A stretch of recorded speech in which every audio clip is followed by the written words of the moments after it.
Yo, what's up, peeps? So right now we are doing a mukbang and we are rating the best movies this year. You know what I'm saying? Let's get to it.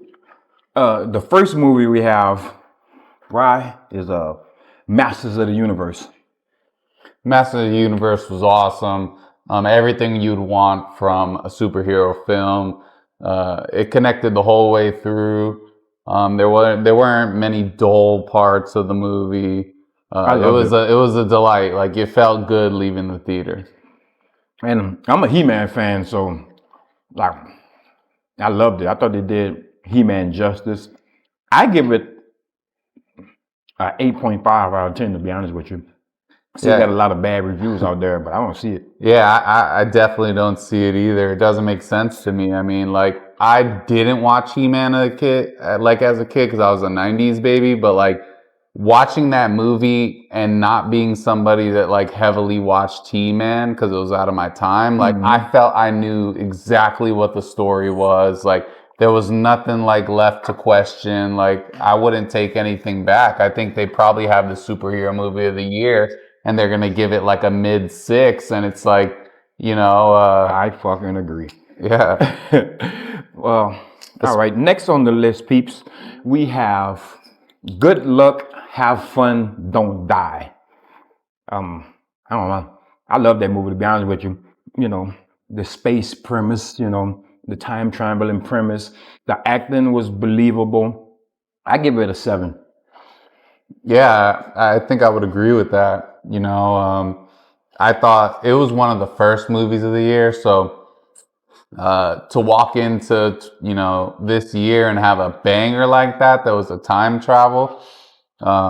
It was good. It was original. It felt fun. Like, it brought me through all the different emotions that I'd be looking for in a film. Like, it was funny. It had a little bit of everything. It was really enjoyable. Yeah, absolutely. All right, peeps. Next on the list, we have Mike, Nick, and Alice. And we were just speaking about good time travel films. That's another good one. That's another one. So they get hit with 2 bangers, 2 time travel film bangers. It was a blessing. Vince Vaughn, right? Yeah, Vince Vaughn. Vince Vaughn killed that. Vince Vaughn killed that. That's something, his best work. If you haven't seen it, and you like time travel movies that's not too spacey, but still good, that's a good one to watch. Yeah, great job by those guys. It was a fun movie. It felt good. I give that one a 6.5. 6.5 easy. I think anything below a 6.5 would be unfair because it was a really fun film. So how we rate it? Like, if we say it's a 6 or 6.5, that means we would definitely watch it again. Anything over a 7 for me is like, what I'm saying, I could watch it anytime. When you get to your 8s and your 9s. Now you got to watch that every year at some point just to, regulate your emotions. You got to watch a good Mr. Church sometimes and just feel really well. If you haven't seen Mr. Church with Eddie Murphy. Eddie Murphy, bro. That movie incredible. Is so good. If you watch that movie without crying, you're a spawn of Satan. Impossible. Like John Q. Definitely the Waterworks film. You'll be mad at yourself. You'll be mad at yourself. Bro. It was feel good and sad, So at least with John Q, it was kind of like almost sad throughout. But this had some feel good, happy moments. It was such a well-rounded film, all the emotions. Like, next on the list, peeps, we have In the Grave. Now, what you rate In the Grave?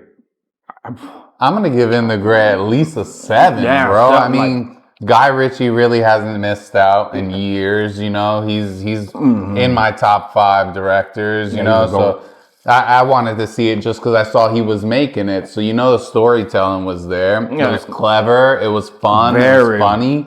Like, it was a well thought out plan. It almost gives you a bank heist vibe, but it's not a bank heist vibe. It's basically like taking down financial pyramids and stuff like. Yes, it's monopolizing people's finances and then holding them hostage for it. Kind of almost like a bad accounting, almost some shit. But it was almost like a robbery and like a a justice film at the same Yeah, time. kind With of the like government act. it's like Robin Hood of the tech community or something. Yeah, exactly. I would say that's pretty fair. Yeah, but that one definitely a 7. Yeah, I wouldn't expect anything less from Jake Guy Ritchie. Gyllenhaal, he did his thing in that movie. I can't even front. And the supporting actors as well. They wonderful, very believable film. Yeah. All right, next on the list we have Obsession, horror film. Ryan, I'm gonna let you start with that one first. I would say Obsession was one of the better films of this year. I'd put it at either the first or second place. You know, like when you think about this film, $1 million budget and it grosses over 100 million in a short span like They did that. something right. They did something right. And you know, when you think of the word of the title of the movie, Obsession, you watch the movie and it is about And an you feel obsession in your you bones. feel obsession in a kind of real dark way. And the director did a fantastic job. Yeah, I can't wait to see what Curry Baker makes next. Curry because Baker is what definitely he did with that budget Yeah. and that movie is unheard of. Curry Baker definitely put himself on the list, and that's why they're offering him the new Texas Chainsaw Massacre, which is great because they had a little bit of trouble over the last few years since their big one with Jessica Alba. What you rating it though?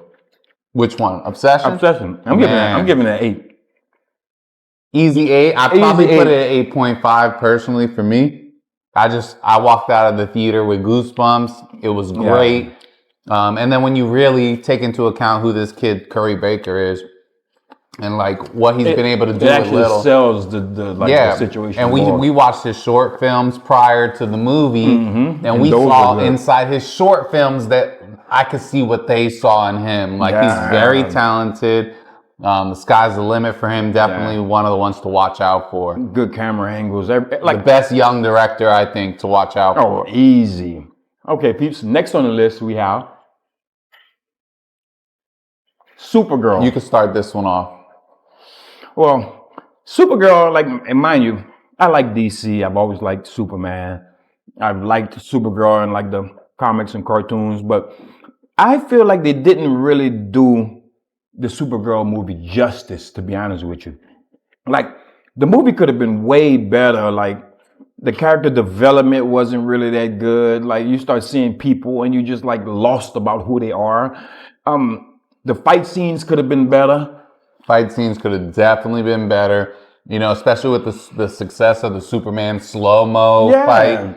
Like, you think they would have probably incorporated some of that into it, but lackluster, right? Lackluster, and I think it's a lot of pressure to put on that female lead. She's young. I think she did a good job. I just think that film deserves like a great job, and Henry Cavill like she was overacting. She was definitely overacting, and you could feel it.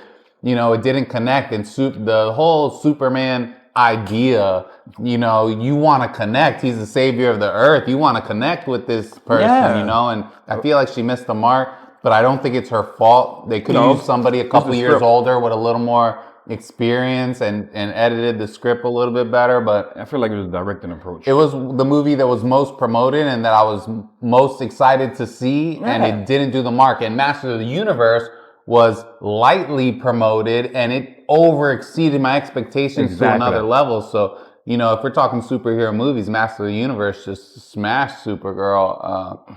Okay. I give it a... Would I watch it again? Probably would. I'll give it a 6. I give it a 6. I give it a 6. You know, I think 6.5 would be too much, too generous. Okay, peeps. Next on the list, we have Michael. You know, I guess it's the biopic of Michael Jackson. That movie was really good. Obviously, they left out a lot of key aspects of his life, but what they did with what they used, it was very believable. I'm like, I can't think of nothing bad to say about that movie. It did Michael Jackson some justice. I can't wait to see what they do with part 2, to be honest with you. Yeah, I think like nothing bad to say is a good way to rate the film. I think they did him justice for sure. The movie was a great watch. It could have been better. Yes, it Could have been better. That's why it's, to me, a 7. I'm just going to lay the number down right now. 7. It was a great movie. I'd definitely watch it again. I think they did him justice. Yeah. I think it was done well, so they could be proud of that. I'm giving it a 7.5. That extra 0.5 come because I love Michael. But yeah, superb movie. I can't front. It could have been better. I think part 2 is going to be a lot more better, but good movie. Next on the list, we have 72 Hours. That's the new Netflix movie with Kevin Hart. Yep. Good to mention Netflix too, so you understand what kind of budget you're working with compared to like a big, studio film like Paramount or some of these other people. Exactly. It was a feel-good movie. It was what I expected with Kevin Hart. He makes solid 5.5, maybe at the top to like 7 movies, but a lot like 5.5 to 6.5 is kind of like his range, but they're always good. You always know you can walk into a Kevin Hart film and have a good time. So it's always going to be worth the watch. You're not going to waste your time, but it did have me laughing a fucking lot. I laughed. I'm giving it a 5.8, 6-ish, but more on the 5.8 side, but it's definitely a good watch. Honestly, I would do 6 because I would watch it again. Yeah. I know I will watch it again in the future because it's an easy laugh. It's an easy watch. Even if it's in the background, you just hear the dialogue and the banter. Yeah, and honestly, I think you convinced me. I think it's an easy 6 now. I think it's without question a 6. Because, I would totally watch it again. Now, it wasn't the funniest movie in the world, but it did have its moments. We love the cast. They used some Kill Tony memories. You had Cam Patterson there. Those kids did a good job. It was a fun film. I'd definitely watch it again. Good job to Kevin Hart, especially with the budget of Netflix and whatever they cost to make that film. Really, Yuki? Yuki had to say what's up. Yeah.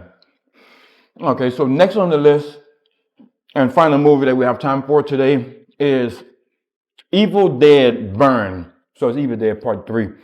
Now, I didn't really know too much about the Evil Dead franchise until Ryan told me about Evil Dead, and then we binged the first 2 movies. Which I couldn't believe I hadn't watched them before, which baffled me. But I'll let you start with that one. Yeah, Evil Dead is slept on. I think, we've been let down a lot with the horror genre. That's why I think Obsession hits so hard, and that's why I think Evil Dead's hitting so hard is because, these movies have absolutely held it down consistently, year after year when they make them, they're good. They're absolutely 6 and up movies. I'm thinking 6.5 and up, honestly. It's very graphic, so don't try to bring the kiddos to see that. It is very graphic. They're gonna be sleeping in your room. Yeah, it's an intense horror movie, but we've just had so many losses with horrors that they did a really good job. We both thought the new one that came out, we thought that was the second best movie. Better than the movie from Evil Dead 2 with the mother. It was definitely better than Evil Dead 2. It was better than Evil Dead 2, and the original's got to stay at the first spot. The original is gangster. So I was here for it. But so basically, we gave that one a 7.5? Yeah, I think we met at a 7.5. Because we had the first Evil Dead. The first one's an 8. It was an 8. The second one was a 7. And then the other one's 6.5. Third one was 7.5. Right? No, it was down. So it was 8 for the first one. 7 for the second one, 7.5. Yeah, that's what it was. For the new one. So the new one we go 7.5. They're solid. Good horror. It's a definite watch. It's really good. Yeah, it was really good. The twist they put on it. Gory, yes. Very gory. But good. If you know anything about the series, you already know what you're getting into. If you don't, I recommend you start the series from the first one and kind of follow it along. But they're all worth the watch. You're not going to waste your time. Yeah. Well, peeps, you have any honorable mentions that you want to throw in there before we shut it down? No, man. There's a lot I'm excited for. A lot of good movies coming out. What about the movie we just seen the other day? Motor City. Okay, last movie we have to add another one in here. Motor City. To not add Motor City in this list would be, if that'd you be insulting. haven't seen Motor City, buy you a movie ticket today and go check out theater.